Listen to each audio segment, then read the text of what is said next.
একাদশী ব্রত, যাগ যজ্ঞ, পূজা পরিক্রমা, তীর্থ পর্যটন, গঙ্গা যমুনা সরস্বতীতে স্নান,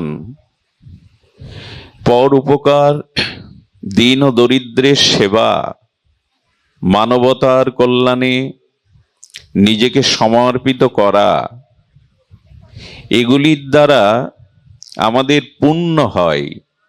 চিত্তবৃত্তি সুবৃত্তিতে রূপান্তরিত হয় বটে, কিন্তু জন্ম জন্মান্তরীণ স্বভাব শুদ্ধ হয় না।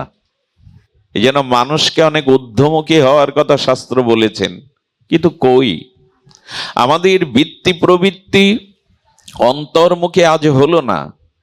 এই জন্য আজ আমাদের দরকার এই দুর্লভতর মনুষ্য জন্ম, তবু ক্ষণভঙ্গুর, যা করবার দ্রুত করে নাও। সৃষ্টির শ্রেষ্ঠ জীব তুমি, এই মান্যতা দেওয়ার জন্য ভগবান তোমাকে সর্বময় জ্ঞান বুদ্ধি সাধনা দিয়েছেন। আসুন আমরা চেষ্টা করি এই বৃত্তি শুদ্ধি আমাদের কি করে হবে। আচ্ছা, হচ্ছে না কেন? এত জ্ঞান, এত প্রজ্ঞা, এত ভাগবত, এত সাধু সন্ত, এত মঠ মিশন, হচ্ছে না পাঁচটি কারণে। পারলে অন্তরে লিখে নিন, খাতা কলম তো এখানে নাই, পারলে অন্তরে লিখে নিন। পাঁচটি কারণেই আমরা থেমে আছি প্রগতির পথে, ভক্তির পথে, এই আসক্তি মুক্তির পথে, জন্ম মৃত্যু বন্ধন থেকে চিরতরে আমাদের ভগবৎ স্বরূপধামে ফিরে যাওয়ার বাধা পাঁচটি। সেই পাঁচটির প্রথম বাধাই হলো আমাদের দেহানো দুঃখানুভূতি। এই দেহের ক্ষুধা আছে, পিপাসা আছে, যন্ত্রণা আছে, বেদনা আছে, জরা ব্যাধি আছে, এগুলি আমাদের বাধা। কারণ এটি ক্ষণভঙ্গুর বলেছেন, এটা স্থায়ী নয়। যৌবনটা চিরদিনের নয়, মানব শক্তিও চিরদিনের নয়। ব্যথা, ক্ষুধা, তৃষ্ণা, কাতরতা, এগুলো এই দেহের ধর্ম, এগুলো বাধা দেয়। দ্বিতীয় হলো আমাদের সজ্জন মোহ। সজ্জন মোহটাই আরো বেশি বাধা। দেহের ব্যথা বেদনা জরা ব্যাধি তো বাধা, আরেকটি বাধা হলো সজ্জন মোহ। সজ্জন মহাত্মা, এই বাধা আমাদের আরো বেশি বাধা। সবাই কি বলে জানেন? হ্যাঁ, সংসারের কর্তব্য কিছুটা মিটে গেলে আর সন্তানাদি দায়ভার নিলে ব্রজে ছোট্টে কুঠির করে ভজন করব। আঙিনায় গিয়ে সাধুদের সাথে থেকে দিনরাত হরিনাম এবং সেই ভগবত ভজন রসে মেতে থাকবো। কিন্তু ছেলের নাতি হলো, নাতনি হলো, আটকে গেলেন, আর যাওয়া হলো না। এই যে সজ্জন মোহ আপনাকে আটকে দেয়। বলে তাহলে নাতির প্রতি ভালোবাসা রাখবো না, স্নেহ মমতা রাখবো না, এই করতেই যদি জগতে এলে, তাহলে ভগবানের প্রতি মোহ মায়া মমতা আসক্তি কবে দেবে? সারা জীবন যদি এই করতেই আসলে, ওনার প্রতি মমতাটা কবে দেবে? এই জন্য আসক্তি কমাতে হয়। ওদের না হলে, ওদের মুখ না দেখলে আমার চলবে না, এরকম সজ্জনমোহ আসক্তি ভালো নয়। এটি মায়া। এই মায়া আমাদের বেঁধে ফেলে। হ্যাঁ, দেখবেন নাতি নাতনিকে না দেখলে সুখ হয় না, কোথাও গিয়ে থাকতে পারে না। বাড়ির বুড়ো বুড়ি যারা বাইরে গিয়ে থাকতে পারে না, নাতিটা আমার কথা মনে পড়ছে, কোলে না নিলে ভালো লাগে না।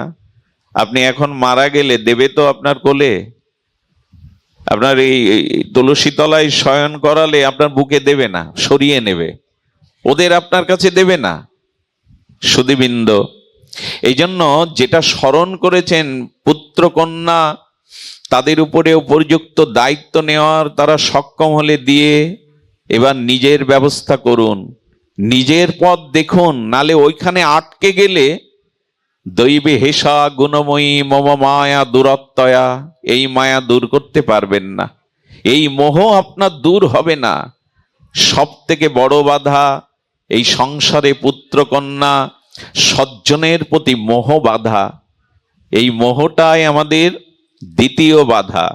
তৃতীয় বাধা হলো শাস্ত্র বলেছেন তৃতীয় বাধা আমাদের আরো বেশি বড় বাধা, এর থেকে পরপর বাধাগুলো আরো বেশি করে আমাদের বাধা দেয়। সেটি হলো আমরা ভূত এবং ভবিষ্যতের চিন্তায় আমাদের বর্তমানটাকেই আমরা নষ্ট করে ফেলছি। দেখুন, অতীতকে ভুলে যান, অতীতের চিন্তা নিয়ে পড়ে থাকাকে নিষ্ক্রিয় বলেছেন শাস্ত্রগান। ও ভেবে আজ আর আপনার কোনো কাজে আসবে না। আর ভবিষ্যতে হবে কি, পরিণতি কি হবে, কোথায় থাকবো, কি করব, এদের অবস্থা কি হবে, এই ভবিষ্যতের চিন্তা করে হাই হাই না করে ওই সময়টুকু হরি হরি করুন, তার উপরে ভবিষ্যতের হাত দিয়ে দিন। আমাদের চিন্তাটা মানুষের কি হয়, অতীতের কথা ভেবে কষ্ট পায়, স্মৃতিগুলো কষ্ট দেয়, আর আগামী ভবিষ্যতে কি হবে আমার, এই ভেবেই মানুষের কাল কেটে যায়। ভগবত ভাবনা আর ভাবা হয় না। এই জন্য অনাগত ভূত, ভবিষ্যতে কি হতে যাচ্ছে এটা আপনার হাতে নেই। এক মুহূর্ত পরে আপনার জীবনে কি ঘটবে এটা আপনি জানেনই না। এই জন্য ভূত ভবিষ্যৎ এদের চিন্তা না ভেবে ওই হাই হাই না করে কি হবে কি হবে না করে ভগবানের চিন্তা করুন, ভগবানের ভাবনাটি ভাবুন। আরেকটি হলো আমাদের জীবন শুধু পুণ্যের নয়, পাপেরও। এই পাপাত্মক চিন্তা আপনাকে আমাকে খুব দুর্বল করে দেয়। দেখবেন মানুষের একটা সময় আসে, বয়স অতিক্রান্ত হতে হতে একটা সময় আসে, অতীতের পাপগুলো তাকে যন্ত্রণা দেয়।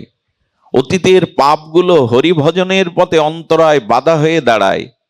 আকাশে সূর্য আছে কিন্তু মেঘে ভরা দিন, সেই মেঘ সূর্যের কিরণকে যেমন আড়াল করে দেয়, পাপ চিন্তাও আমাদের ভক্তির পথে ভজনের পথে অন্তরায় হয়ে যায়। আমি বলি, যে পাপ জ্ঞাত অজ্ঞাত সারে হয়ে গেছে এর স্মরণ কিন্তু আপনার আসবেই। পাপের একটা দোষ হলো আপনি স্মরণ করতে না চাইলেও একটা সময়, একটা বয়স, একটা সময় এবং একটা বয়স এই পাপের অতীত চিন্তাগুলো, পাপগুলো আপনাকে কুরে কুরে খাবে। এই জন্য ভজনে মন বসে না কেন জানেন? হরি নামে রুচি আসে না কেন জানেন? হরি কথাতে আমাদের আসক্তি নাই কেন? এটা হলো অতীতের পাপ। যার পাপ জীবনে যত বেশি, তত বেশি তাকে এই চিন্তা কুরে কুরে খাবে। চিবিয়ে চিবিয়ে হাঙর কুমির যেমন সমুদ্রে পতিত ব্যক্তিকে চিবিয়ে চিবিয়ে খায়, যদি পাপ হয়ে থাকে উপবাস করুন, দিন রাত ভগবানের নাম করুন, আর শুদ্ধ সাধুদের চরণধুলি অঙ্গে মেঘে অনুতপ্ত হন, তাহলে চিত্তে শান্তি আসবে। যতদিন পাপ বোধটা আসে ততদিন ভজনে আপনার অনুরাগ আসবে না। নিতাই গৌর হরি বল, হরি বল, হরি বল, নিতাই গৌর হরি বল। যদি ভিডিওটি ভালো লাগে তাহলে সাবস্ক্রাইব করে রাখুন। নতুন নতুন ভিডিওর জন্য গৌর নিতাই মিডিয়ার পাশেই থাকুন। রাধে রাধে। ক্ষণে মহামায়েন্দ্র ক্ষণে ভক্ত শ্রী অঙ্গনে শ্রী শ্রী হরিকথার পূর্বে অস্মাদীয় গুরুপাদ পদ্মে পরার্ধ কোটি দণ্ডবত প্রণতি। শ্রীমান মহাপ্রভুর অনুরাগীজন, বন্ধু সুন্দরের চরণাশ্রিত শুদ্ধ ভক্তজন, বৈষ্ণবজন, মহন্তজন, অনুরাগীজন, শ্রদ্ধাশীলা ধর্মশীলা ধর্মমূর্তি দেবী মূর্তি মাতৃগণ, সকল ভক্ত চরণে সশ্রদ্ধ দণ্ডবত প্রণতি। দুর্লভ মনুষ্যদেহ দেহিনাম ক্ষণভঙ্গুর তত্রাবি দুর্লভং মন্ন বৈকুণ্ঠ প্রিয় দর্শনম। লক্ষ্য করুন, একাদশী ব্রত, যাগ যজ্ঞ, পূজা পরিক্রমা, তীর্থ পর্যটন, গঙ্গা যমুনা সরস্বতীতে স্নান, পর উপকার, দীন ও দরিদ্রের সেবা, মানবতার কল্যাণে নিজেকে সমর্পিত করা, এগুলির দ্বারা আমাদের পুণ্য হয়। চিত্তবৃত্তি সুবৃত্তিতে রূপান্তরিত হয় বটে, কিন্তু জন্ম জন্মান্তরীণ স্বভাব শুদ্ধ হয় না। আবার বলি, একটু ধ্যান দিতে হবে। যাগ যজ্ঞ, পর উপকার, একাদশী ব্রত, গঙ্গা যমুনা সরস্বতীতে স্নান, দরিদ্র নারায়ণের সেবা, মানব কল্যাণ, এগুলির দ্বারা চিত্তবৃত্তি সৎ অভিমুখী হতে পারে, পুণ্য অর্জন হতে পারে, কিন্তু মানুষের স্বভাব বদলায় না। স্বভাবের দ্বারা পরিবর্তন হয় না। স্বভাব পরিবর্তনের জন্য চাই বৈকুণ্ঠ প্রিয় দর্শন। যতদিন সদ্গুরুদেবের চরণাশ্রয় পূর্বক শুদ্ধ ভগবানের প্রিয় নির্মল চিত্ত ভজনানন্দী শুদ্ধ ভক্তের সাধুসঙ্গ না হচ্ছে, আর সাধুমুখে হরিকথা শ্রবণ কীর্তন না হচ্ছে, ততদিন আমাদের জন্মান্তরীণ স্বভাব সংস্কার হবে না, স্বভাবও শুদ্ধ হবে না। আমরা অনেকেই তীর্থ পর্যটন করেছি, গঙ্গা যমুনায় অনেকের স্নানের সুযোগ পেয়েছি, দান ধ্যান কিঞ্চিত করেছি, পূজা তো মাঝে মাঝে আমাদের করতেই হয়, দেবদেবীর পূজা, কিন্তু স্বভাব শুদ্ধ হলো কি? কামনা বাসনা বৃত্তিময় কুসংস্কার চিত্ত স্বভাবের পরিবর্তন হলো কি? হবে না, কোনোদিনই হবে না। বলছেন বৈকুণ্ঠ প্রিয় দর্শন, যতদিন বিশুদ্ধ নির্মল চিত্ত ভজনানন্দী ভগবানের প্রিয় কোনো ভক্তের, শুদ্ধ ভক্তের সঙ্গ এবং হরিকথা শ্রবণ কীর্তন না হচ্ছে, ততদিন চিত্তশুদ্ধি, সংস্কার, স্বভাব শুদ্ধি হতে পারে না। আপনাদের মনে প্রশ্ন জাগতে পারে, ভাগবত তো শ্রবণ করছি, আর এহেন সাধুসঙ্গ তো করছি, তারপরেও কেন এই কথার ফলশ্রুতি আমাদের জীবনে প্রতিফলিত হচ্ছে না? আপনারা তো সাধুসঙ্গ করেন, সাধুমুখে হরিকথা শ্রবণ কীর্তন করেন, তবুও যদি স্বভাব সংশোধন না হয়, তার কারণ কি? তার কারণ সাধু সঙ্গে শ্রদ্ধা চাই, সাধু সঙ্গে সুদৃঢ় শ্রদ্ধা চাই, শাস্ত্রীয় শ্রদ্ধা চাই, তা না হলে হবে না। শ্রদ্ধাবিহীন সাধু সঙ্গ সংস্কার হবে না। আচ্ছা, সাধু সঙ্গে হরিকথা শ্রবণ করলেই কি স্বভাব সংস্কার হবে? বলেন হতে পারে, তবে শ্রবণেরও কিছু শাস্ত্রীয় নির্দেশ আছে। যারা কর্ণ দিয়ে হরিকথা শ্রবণ করে, কান দিয়ে, কর্ণ দিয়ে, শ্রবণ ইন্দ্রিয় দিয়ে, তাদের হরিকথায় কর্ণ আরাম পায়, কর্ণের সুখ হয়। যারা চোখ দিয়ে হরিকথা শ্রবণ করে, অর্থাৎ দর্শন করে, শ্রবণ করে, তারা এখানে যতক্ষণ থাকে ততক্ষণ তাদের চিত্ত শুদ্ধ থাকে, বাইরে গিয়েই, প্রতিকূল পরিবেশে গিয়েই আবার তাদের স্বভাব পূর্বের সংস্কারে জেগে ওঠে। কিন্তু যারা প্রাণ দিয়ে, মন দিয়ে হরিকথা শ্রবণ করে, এদেরই কেবল স্বভাব শুদ্ধ হয়। শ্রবণেরও পার্থক্য আছে। কান দিয়ে হরিকথা শুনলে কর্ণ সুখ হয়, কর্ণের আরাম হয়।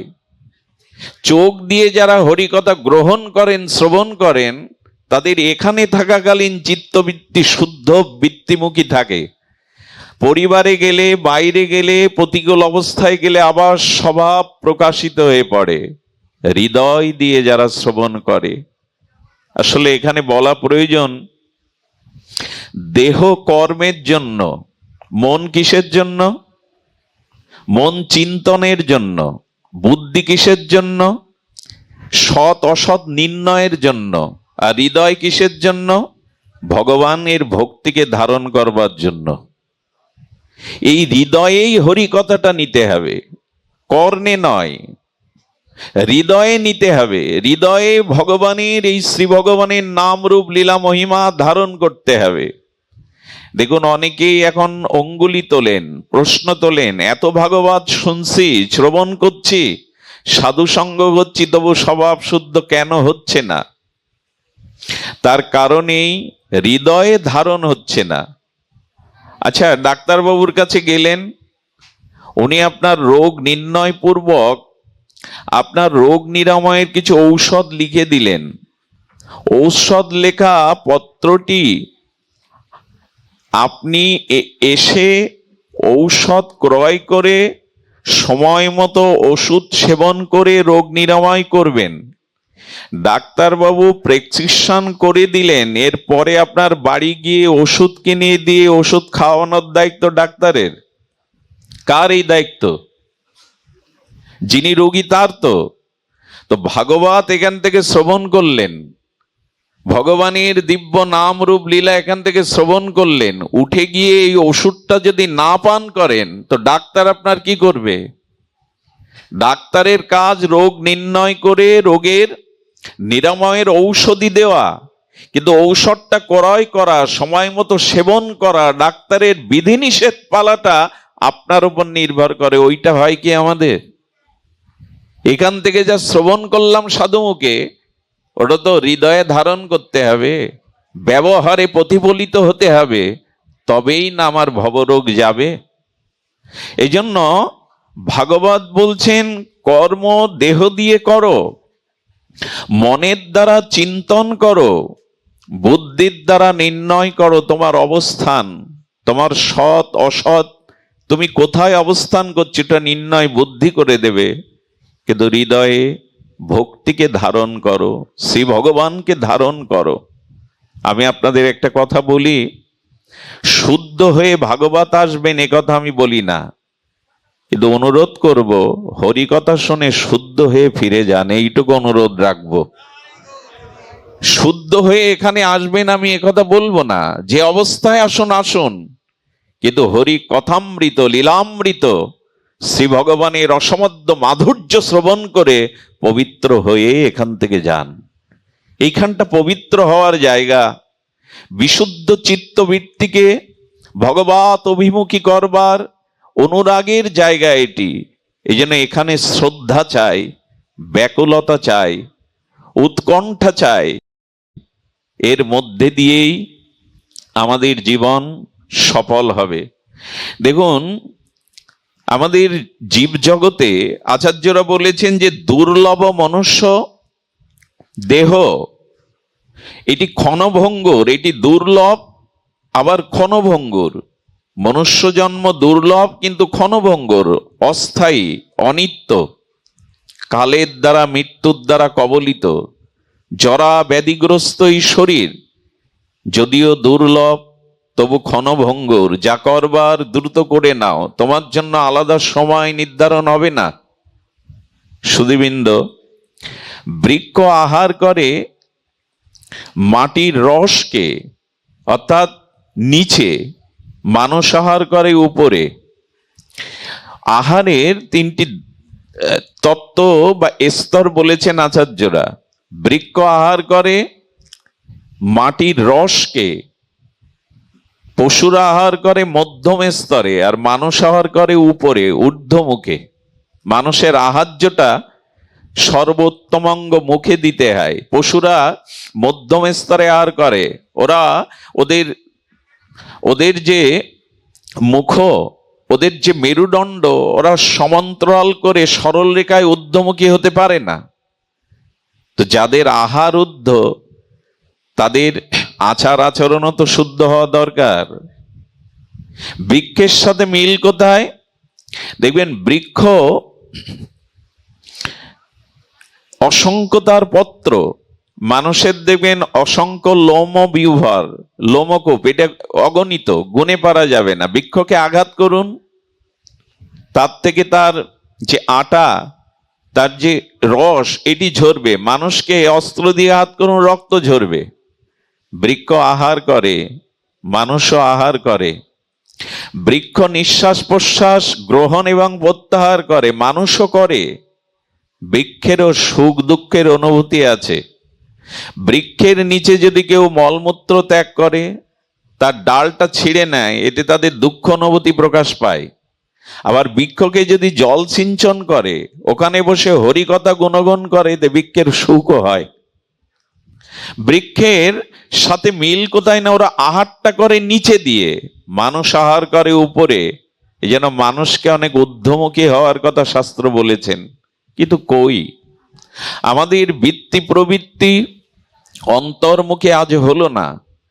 এই জন্য আজ আমাদের দরকার এই দুর্লভতর মনুষ্য জন্ম তবু ক্ষণভঙ্গুর, যা করবার দ্রুত করে নাও।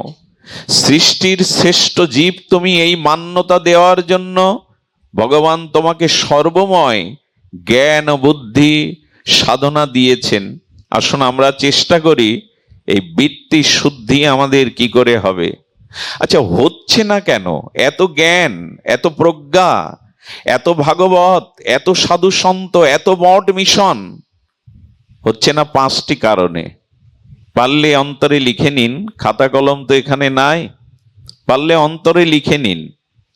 5টি কারণেই আমরা থেমে আছি প্রগতির পথে, ভক্তির পথে, এই আসক্তি মুক্তির পথে, জন্ম মৃত্যু বন্ধন থেকে চিরতরে আমাদের ভগবৎ স্বরূপধামে ফিরে যাওয়ার বাধা 5টি। সেই 5টির প্রথম বাধাই হলো আমাদের দেহানো দুঃখানুভূতি। এই দেহের ক্ষুধা আছে, পিপাসা আছে, যন্ত্রণা আছে, বেদনা আছে, জরা ব্যাধি আছে, এগুলি আমাদের বাধা। কারণ এটি ক্ষণভঙ্গুর বলেছেন, এটা স্থায়ী নয়। যৌবনটা চিরদিনের নয়, মানব শক্তিও চিরদিনের নয়। ব্যথা, ক্ষুধা, তৃষ্ণা, কাতরতা, এগুলো এই দেহের ধর্ম, এগুলো বাধা দেয়। দ্বিতীয় হলো আমাদের সজ্জন মোহ। সজ্জন মোহটাই আরো বেশি বাধা। দেহের ব্যথা, বেদনা, জরা ব্যাধি তো বাধা, আরেকটি বাধা হলো সজ্জন মোহ। সজ্জন মহাত্মা, এই বাধা আমাদের আরো বেশি বাধা। সবাই কি বলে জানেন? হ্যাঁ, সংসারের কর্তব্য কিছুটা মিটে গেলে আর সন্তানাদি দায়ভার নিলে ব্রজে ছোট্টে কুঠির করে ভজন করব। আঙিনায় গিয়ে সাধুদের সাথে থেকে দিনরাত হরিনাম এবং সেই ভগবত ভজন রসে মেতে থাকব। কিন্তু ছেলের নাতি হলো, নাতনি হলো, আটকে গেলেন, আর যাওয়া হলো না। এই যে সজ্জন মোহ আপনাকে আটকে দেয়। বলে তাহলে নাতির প্রতি ভালোবাসা রাখবো না, স্নেহ মমতা রাখবো না, এই করতেই যদি জগতে এলে তাহলে ভগবানের প্রতি মোহ মায়া মমতা আসক্তি কবে দেবে? সারা জীবন যদি এই করতেই আসলে ওনার প্রতি মমতাটা কবে দেবে? এই জন্য আসক্তি কমাতে হয়। ওদের না হলে, ওদের মুখ না দেখলে আমার চলবে না, এরকম সজ্জনমোহ আসক্তি ভালো নয়। এটি মায়া। এই মায়া আমাদের বেঁধে ফেলে। হ্যাঁ, দেখবেন নাতি নাতনিকে না দেখলে সুখ হয় না, কোথাও গিয়ে থাকতে পারে না। বাড়ির বুড়ো বুড়ি যারা বাইরে গিয়ে থাকতে পারে না, নাতিটা আমার কথা মনে পড়ছে, কোলে না নিলে ভালো লাগে না। আপনি এখন মারা গেলে দেবে তো আপনার কোলে? আপনার এই তুলসী তলায় শয়ন করালে আপনার বুকে দেবে না, সরিয়ে নেবে। ওদের আপনার কাছে দেবে না। সুধীবৃন্দ, এই জন্য যেটা স্মরণ করেছেন পুত্র কন্যা, তাদের উপরে উপযুক্ত দায়িত্ব নেওয়ার তারা সক্ষম হলে দিয়ে এবার নিজের ব্যবস্থা করুন, নিজের পথ দেখুন। নালে ওইখানে আটকে গেলে দৈবে হেসা গুণময়ী মম মায়া দূরত্বয়া, এই মায়া দূর করতে পারবেন না, এই মোহ আপনার দূর হবে না। সব থেকে বড় বাধা এই সংসারে পুত্র কন্যা সজ্জনের প্রতি মোহ বাধা। এই মোহটাই আমাদের দ্বিতীয় বাধা। তৃতীয় বাধা হলো, শাস্ত্র বলেছেন তৃতীয় বাধা আমাদের আরো বেশি বড় বাধা। এর থেকে পরপর বাধাগুলো আরো বেশি করে আমাদের বাধা দেয়। সেটি হলো আমরা ভূত এবং ভবিষ্যতের চিন্তায় আমাদের বর্তমানটাকেই আমরা নষ্ট করে ফেলছি। দেখুন, অতীতকে ভুলে যান। অতীতের চিন্তা নিয়ে পড়ে থাকাকে নিষ্ক্রিয় বলেছেন শাস্ত্রগান। ও ভেবে আজ আর আপনার কোনো কাজে আসবে না। আর ভবিষ্যতে হবে কি, পরিণতি কি হবে, কোথায় থাকবো, কি করব, এদের অবস্থা কি হবে, এই ভবিষ্যতের চিন্তা করে হাই হাই না করে ওই সময়টুকু হরি হরি করুন, তার উপরে ভবিষ্যতের হাত দিয়ে দিন। আমাদের চিন্তাটা মানুষের কি হয়, অতীতের কথা ভেবে কষ্ট পায়, স্মৃতিগুলো কষ্ট দেয়, আর আগামী ভবিষ্যতে কি হবে আমার, এই ভেবেই মানুষের কাল কেটে যায়। ভগবত ভাবনা আর ভাবা হয় না। এই জন্য অনাগত ভূত, ভবিষ্যতে কি হতে যাচ্ছে এটা আপনার হাতে নেই। এক মুহূর্ত পরে আপনার জীবনে কি ঘটবে এটা আপনি জানেনই না। এই জন্য ভূত, ভবিষ্যৎ এদের চিন্তা না ভেবে, ওই হায় হায় না করে কি হবে কি হবে না করে ভগবানের চিন্তা করুন, ভগবানের ভাবনাটি ভাবুন। আরেকটি হলো, আমাদের জীবন শুধু পুণ্যের নয়, পাপেরও। এই পাপাত্মক চিন্তা আপনাকে আমাকে খুব দুর্বল করে দেয়। দেখবেন মানুষের একটা সময় আসে, বয়স অতিক্রান্ত হতে হতে একটা সময় আসে, অতীতের পাপগুলো তাকে যন্ত্রণা দেয়। অতীতের পাপগুলো হরিভজনের পথে অন্তরায় বাধা হয়ে দাঁড়ায়। আকাশে সূর্য আছে কিন্তু মেঘে ভরা দিন, সেই মেঘ সূর্যের কিরণকে যেমন আড়াল করে দেয়, পাপ চিন্তাও আমাদের ভক্তির পথে, ভজনের পথে অন্তরায় হয়ে যায়। আমি বলি, যে পাপ জ্ঞাত অজ্ঞাত সারে হয়ে গেছে, এর স্মরণ কিন্তু আপনার আসবেই। পাপের একটা দোষ হলো, আপনি স্মরণ করতে না চাইলেও একটা সময়, একটা বয়স, একটা সময় এবং একটা বয়স এই পাপের অতীত চিন্তাগুলো, পাপগুলো আপনাকে কুরে কুরে খাবে। এই জন্য ভজনে মন বসে না কেন জানেন? হরি নামে রুচি আসে না কেন জানেন? হরি কথাতে আমাদের আসক্তি নাই কেন? এটা হলো অতীতের পাপ। যার পাপ জীবনে যত বেশি, তত বেশি তাকে এই চিন্তা কুরে কুরে খাবে। চিবিয়ে চিবিয়ে হাঙর কুমির যেমন সমুদ্রে পতিত ব্যক্তিকে চিবিয়ে চিবিয়ে খায়, যদি পাপ হয়ে থাকে উপবাস করুন, দিন রাত ভগবানের নাম করুন, আর শুদ্ধ সাধুদের চরণধুলি অঙ্গে মেঘে অনুতপ্ত হন, তাহলে চিত্তে শান্তি আসবে। যতদিন পাপ বোধটা আসে ততদিন ভজনে আপনার অনুরাগ আসবে না, বৈরাগ্য আসবে না। কেমন জানেন?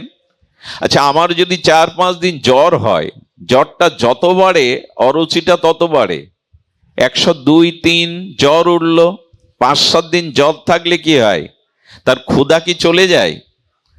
ক্ষুধা কিন্তু প্রতিটা মানুষের আছে, কিন্তু খাদ্য কি খেতে ভালো লাগে তখন?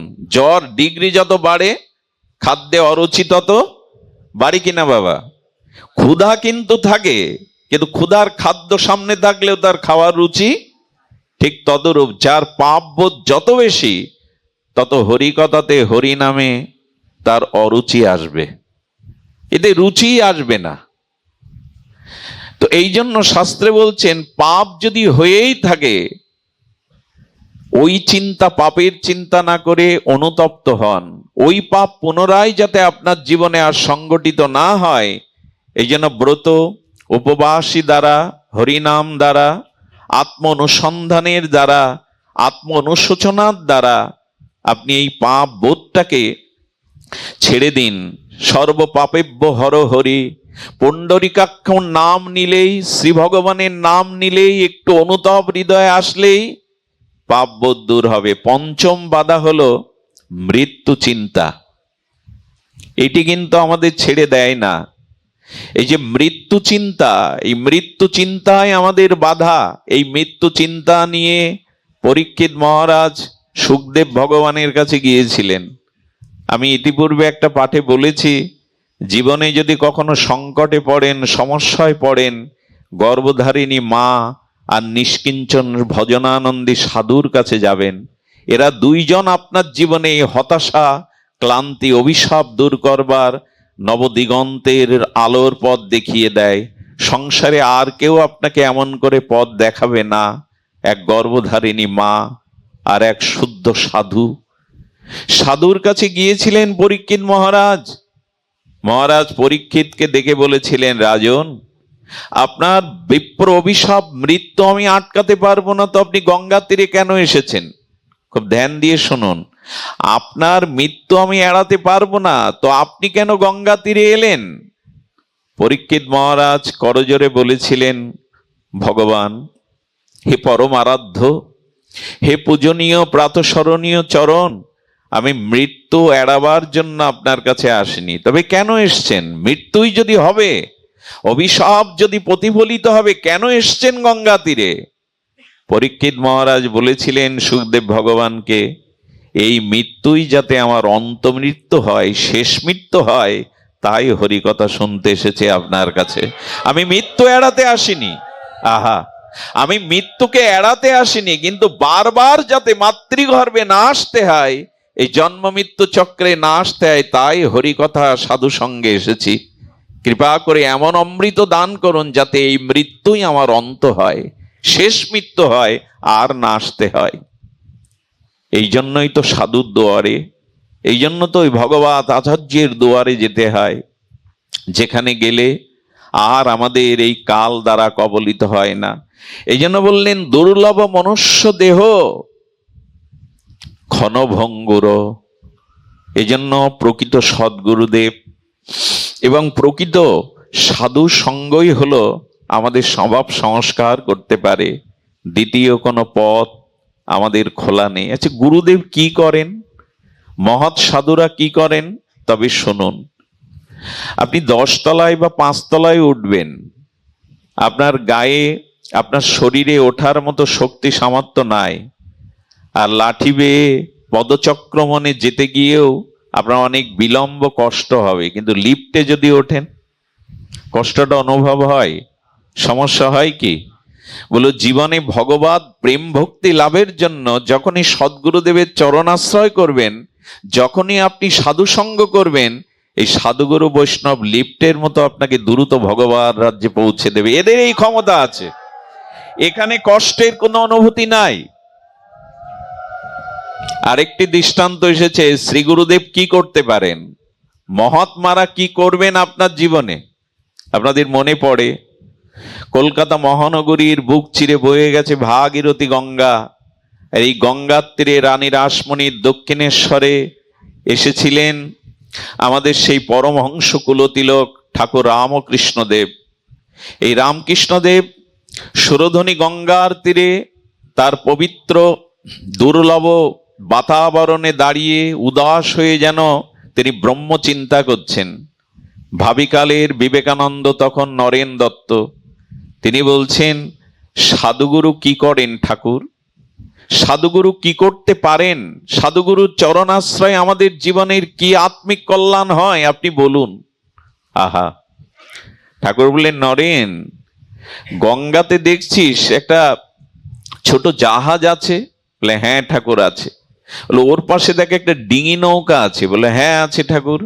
আচ্ছা বলতো, ডিঙি নৌকা জাহাজটা একটা কেন্দ্রে যাবে, মানে একই স্থানে যাবে, আগে কে যাবে? বলে, ঠাকুর এটা কি বলবার কথা? জাহাজ স্টিমারটায় আগে যাবে, ডিঙি নৌকা কি পারে? বলে, ডিঙি নৌকা জাহাজ একসাথে পৌঁছাবে। বলে, ঠাকুর তা হয় কি করে? বলে, এক কাজ কর, ডিঙি নৌকাটা জাহাজের সাথে বেঁধে দে। যদি বেঁধে দিতে পারিস, নৌকাটা বিনা আয়াসে তার কেন্দ্রে একই সাথে পৌঁছাতে পারে। আমাদের তো জন্ম জন্মান্তরের সৌভাগ্য স্বীকৃতি নাই, তাই যদি সাধুগুরুর চরণ ধরে থাকি, ওনারাই টেনে নিয়ে যাবেন, ওনারাই পৌঁছে দেবেন। এই জন্য মহৎ সঙ্গ, এই জন্য শ্রীগুরু পাদপদ্ম আশ্রয়, এটি ছাড়া আমাদের তো উপায় নাই। দেখুন, মনে পড়ে আপনাদের, রঘুগণ, রাজা রঘুগণ অষ্টবেহারার পালকিতে চড়ে ভগবান কপিল দেবের কাছে ভক্তি শিক্ষণের জন্য যাচ্ছেন। আশা করছি আপনারা খুব ধ্যান দিয়ে শুনবেন। যদি আপনাদের কষ্ট হচ্ছে, অনেক মানুষ দাঁড়িয়ে, বসবার সুব্যবস্থা স্বল্প পরিসরে নাই, ক্ষমা করবেন, একটু ধ্যান দিয়ে শুনুন। হোক একটু শারীরিক কষ্ট, আমাদের মনটা এখানেই হরিকথাতেই পড়ে থাক। রঘুগণ অষ্টবেহারার পালকিতে যেতে যেতে এক বেহারা অসুস্থ হয়ে পলায়ন করেছে। অষ্টবেহারার পালকিতে 7 জন বেহারা থাকলে তো পালকি সমান্তরাল হয়ে চলবে না, বিঘ্ন হবে। তো জড় ভরত বসেছিলেন, জড় ভরতকেই বেহারাগণ ডেকে নিয়ে আর তার কাঁধে পালকি দিয়ে দিলেন। এর পরের কথা আপনাদের সকলের জানা। রঘুগণ ভক্তি শিক্ষণের জন্য ভগবান কপিল দেবের কাছে যাচ্ছেন আশ্রমে, কিন্তু কে পালকি ধরেছেন জানেন? ধরেছেন মহর্ষি ভরত। এই ভরত আত্মজ্ঞানী, এখনো পর্যন্ত পিতা মাতা পরিবার কারোর সাথে কথা বলেননি, কিন্তু কথা বলতে পারেন।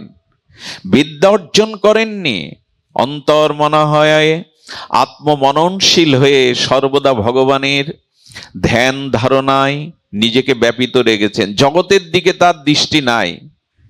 রহুগণের পালকিতে অষ্টবেহারার এক বেহারা হয়ে যেতে যেতে তুলসী গাছ দেখলে উনি লঙ্ঘন করবেন না বলে লাভ দিচ্ছেন, পালকিটা ধরে ঝুলে পড়ছেন। তাতে রাজার একটু দোলা আসছে, মাঝে মাঝে আঘাত লাগছে।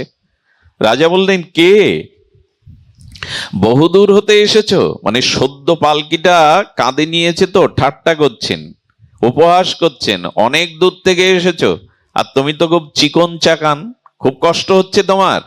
আমি রাজা, আমি তোমাকে মৃত্যুদণ্ড দিতে পারি, সাবধানে চলো।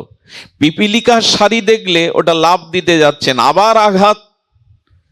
সঙ্গে সঙ্গে তখন যখন উপহাস করছেন, অনেক গালি দিচ্ছেন, তখনই হেসে উঠেছেন। হেসে ওঠার পরে বললেন, রাজা, আপনি অষ্টবেহারার পালকিতে চড়ে আর কপিল মুনির কাছে ভক্তি শিক্ষা করতে যাচ্ছেন। যখনই কথা বলেছেন, গুরুগম্ভীর কণ্ঠস্বর শোনার পরে তাকিয়ে দেখেন ওনার গলায় উপবীত আছেন। উনি পালকি থেকে নেমে বললেন, শঙ্করের ত্রিশূলকেও আমি অত ভয় পাই না, ইন্দ্রের বজ্রকেও আমি অত ভয় পাই না, ভয় পাই আপনার মতো শুদ্ধ মহাত্মাকে। কে আপনি? বলেন, অষ্টবিহারার পালকিতে চড়ে অভিমানে ভক্তি লাভ করা যায় না। তুমি বলছো রাজা, একদিন আমিও ভূভারতের রাজা ছিলাম। এই কথা যখন উনি বললেন, সঙ্গে সঙ্গে নেবে অপরাধের তিনি অনুতপ্ত হয়ে ক্ষমা প্রার্থনা করতে লাগলেন। কিন্তু মনে মনে রাজর্ষি ভরত বললেন, একবার যখন তোমায় কাঁধে নিয়েছি, অর্থাৎ বেয়ারা হয়ে পালকি যখন একবার কাঁধে নিয়েছি, ভগবানের চরণ পর্যন্ত না পৌঁছে দেওয়া পর্যন্ত আমি থামবো না, এটাই আমার স্বভাব। কাঁধে যখন নিয়েছি তোমাকে পৌঁছে দেবই, এই হলো সাধুর স্বভাব, শ্রী গুরুদেবের স্বভাব। এবং বলেছিলেন, নৈসাং মতিরাস্ত বুদুরক্রমঘ্রিং। না না রাজা, মহতের চরণ রজে অভিষিক্ত না হলে তুমি ভক্তি পাবে না। রহুগণকে এই উপদেশে দিয়েছিলেন, মহত পদ রজ অভিষেকং। যতদিন না শুদ্ধ নিষ্কিঞ্চন শুদ্ধ সাধু বৈষ্ণবের চরণ ধুলিতে নিজেকে অভিষিক্ত না করছো, ততদিন ভক্তি পাওয়া যাবে না। বলি কি, জীবনে অনেক বন্ধু পেয়েছেন, অনেক বান্ধব পেয়েছেন, শ্রী গুরুকে বন্ধু করুন, শ্রী বৈষ্ণবকেই বন্ধু করুন। জীবনে চলার পথে এরা ছাড়া প্রকৃত বান্ধবে সংসারে কেহ নাই। ওরা কেবল কথার পাকে নিত্য আমায় বেঁধে রাখে, তোমার বাঁশির ডাকে সকল বাঁধন খোলাও খোলাও খোলাও। ওরা আমাকে কথার পাকে বেঁধে রেখেছে মায়ায়। কবে তোমার বংশীধ্বনি, কবে সাধুর সুমধুর কণ্ঠে তোমার নাম রূপ লীলাধ্বনি শ্রবণ করে আমি তোমার পথের যাত্রী হব। সাধুগুরু বৈষ্ণবকেই বন্ধু করুন। একটি ঘটনা মনে পড়ে আপনাদের, এই মাগুরা, এটা ঝিনাইদহের ঘটনা। আজ থেকে 155 বছর আগের ঘটনা। খুব ধ্যান দিয়ে শুনুন, গুরুদেবের কৃপা কিভাবে হয়। শ্রী গুরুদেব এসেছেন শিষ্যের আলয়ে। শ্রী গুরুদেবকে কাছে পেয়ে অন্তরঙ্গ ভক্ত শিষ্যগণ গুরুদেবকে ঘিরে ধরেছে। প্রভু, একটু যদি সেবায় লাগতে পারতাম। গুরুদেব বলল কি, আমাকে একটা তরমুজ প্রসাদ পাওয়াতে পারিস? বর্তমান সময়ের মতো 12 মাস তখন তরমুজ ফলতো না। এখান থেকে 50 বছর আগে চলে যান, 12 মাস তরমুজ পাওয়া যেত সিজন ছাড়া। কিছু ভক্তরা মনে মনে সমালোচনা করতে লাগলো, গুরুদেবের বুদ্ধি শুদ্ধি কি লোপ পেল? সিজন ছাড়া কি তরমুজ পাওয়া যায়? তিনি এমন একটা জিনিস প্রসাদী চাইলেন যা পাওয়াই যায় না। কেউ কেউ মনে মনে সংশয় করলেন, এমন প্রস্তাবনা গুরুদেবের ঠিক হয়নি। সবাই যখন নীরব, শ্রী গুরু মহারাজ বললেন, কেউ কি নেই তোরা একটা তরমুজ প্রসাদী করে পাওয়াতে পারিস? এক সরল 24 বছরের যুবক চরণে লুটিয়ে পড়েছে, গুরুদেব আপনার আশীর্বাদ হলে, আপনার কৃপা হলে তরমুজ আপনার কৃপাতে আপনাকে প্রসাদী পাওয়াতে পারবো, আশীর্বাদ করুন। গুরুদেব ওর দিকে চাইলেন, ওর ব্যাকুলতা আছে, শ্রী গুরু সেবার জন্য ওর চিত্তে পিপাসা আছে, উৎকণ্ঠা আছে। বলেন, যাও 2 দিন বিভিন্ন হাট বাজারে ঘুরেছে, 2 দিন ধরে স্নান করেনি, মুখে কিছু আহার দেয়নি। গুরুদেব সেবাই চেয়েছেন, দিতে পারবো না, এই জীবন রেখে কি লাভ? বাজারের পরে বাজার, হাটের পরে হাট ঘুরে 3 দিনের মাথায় ক্লান্ত হয়ে বসে পড়েছে রাস্তার ধারে। আহার নেই, নিদ্রা নেই, এইভাবেই ঘুরেছে। সুধীবৃন্দ, গুরুদেব যখন মুখে কিছু বলেন, যদি সদ্গুরু হয় তাতে বুদ্ধি খাটাবেন না, সংশয় প্রকাশ করবেন না।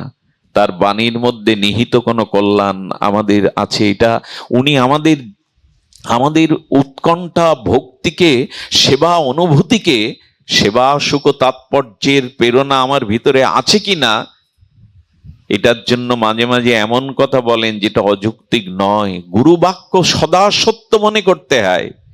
বসে বসে গুরুদেবকে ডাকছে আর চোখের জলে ডাকছে, গুরুদেব এই মুখ আমি দেখাবো না, এই মুখ নিয়ে কি করে আপনার সামনে যাব? একটা প্রসাদী তরমুজ সেবার যদি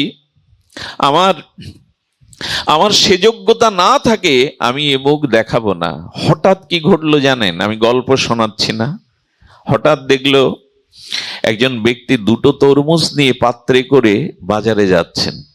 এ দেখেই তিনি চমকিত হয়ে, ব্যাকুলিত হয়ে ওনার চরণে গিয়েই পড়েছেন। আরে তরমুজ কিনবে তো চরণে কেন? চরণে পড়ে বললেন, আপনি তরমুজ 2টি কোথায় নিয়ে যাচ্ছেন? বলল, বাজারে বিক্রির জন্য, কৃপা করে আমাকে দিন, আমার বড় প্রয়োজন এই 2টির। বলে, হ্যাঁ বিক্রির জন্যই তো যাচ্ছি, কিন্তু এই 2টির দাম 15 টাকা। তৎকালীন সময় 15 টাকার অনেক মূল্য। ও বাড়ি থেকে কত নিয়ে গেছে, ওই মাকে ডেকে দিন, ঘুমাচ্ছেন পেছনের ওই মাকে, ওই যে বসে আছেন, জয় রাধে, ঘুমিও না মা। কি বলছেন? বললেন, 4 টাকা আমার কাছে আছে, আপনি কৃপা করে এই টাকা নিয়ে আমাকে দিন, কৃপা করে দিন। লোকটি তখন বলছে, দেখুন এটা সিজনের ফল নয়, 15 টাকা দিয়ে বাজারে গেলেই বিক্রি হবে, নাও তো নাও বাবু, না হলে যেতে দাও। চরণে পড়ে বললেন, এছাড়া আমার দেওয়ার কোনো সম্বল নয়, কিন্তু তরমুজ 2টো আমার খুব প্রয়োজন, খুবই প্রয়োজন। বলে, তরমুজের জন্য আপনি কাঁদছেন কেন? কেন যে কাঁদছে তাকে আর ও জানে। চরণে পড়ে বললেন, এক কাজ করুন, আমি মিথ্যা বলবো না, আমি তরমুজ 2টি আমার শ্রী গুরুদেবের সেবায় লাগিয়ে আপনি আমাকে 2-4 মাস বাড়িতে দিন মজুর খাটিয়ে নেবেন, আমি বাকি টাকাটা দিন মজুর খেটে শোধ করব, কিন্তু এটা আপনাকে দিতেই হবে। উনি কি ভেবে তরমুজটা দিয়ে দিলেন। পরম আনন্দে ক্লান্তি দূর হয়ে গেছে। এই 2 দিনের ক্ষুধা তৃষ্ণা, দেহ শ্রান্ত, সব কিছু দূর হয়ে গেছে। দিয়ে গিয়ে গুরু ভাইয়ের দ্বারা ভোগ লাগিয়ে বলছেন, গুরুদেব কোথায়? বলেন, গুরুদেব এই 2.5-3 দিন ঘর থেকে বেরোননি, কারোর সাথে কথা বলেননি।